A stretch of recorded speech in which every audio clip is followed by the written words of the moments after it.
Hi, this is Shelley from Lakelands Physiotherapy and Miami Physiotherapy. I'm going to talk today about chronic pain, working on a little series. Last week we talked about the reasons for chronic pain and looking at the term glia and what that's about. And today we're going to start to talk about some strategies that we use as physios to help people to manage their chronic pain. So there's four main strategies that we use. That's pacing, mindfulness, which we went into a little bit last week, focus and core stability, particularly with back patients. So today I'm going to focus on the pacing strategy that we use.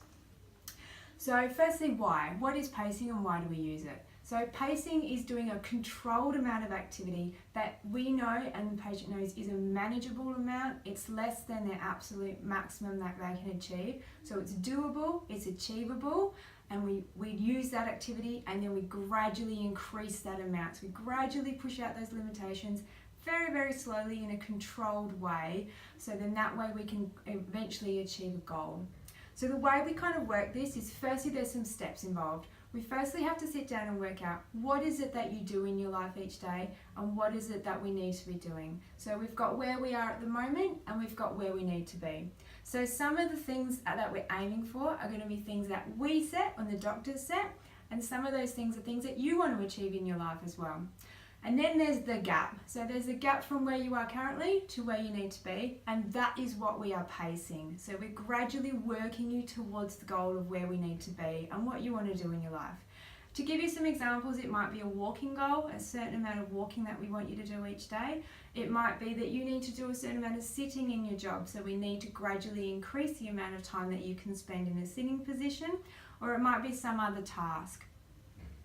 So the big thing that we're doing there is planning for it and making it achievable. So what happens, right, is on the negative side of that, if you don't pace, the complete opposite of this is good day, bad day type scenarios and fear avoidance activities. So what this means is a lot of people who have chronic pain, they start to avoid the activities and the things that cause them the pain. So they do less and less and less, and then they become weak, they become deconditioned. They lead into some negative mental health issues as well because they're not doing a lot of the things that they want to do in their life. So it's quite a downward spiral and it's not a really good place to be. So you can see that will get worse and worse and worse and your quality of life will get worse. That's not what we want you to do. So this strategy of pacing is a way of achieving your goals and getting out of this downward spiral.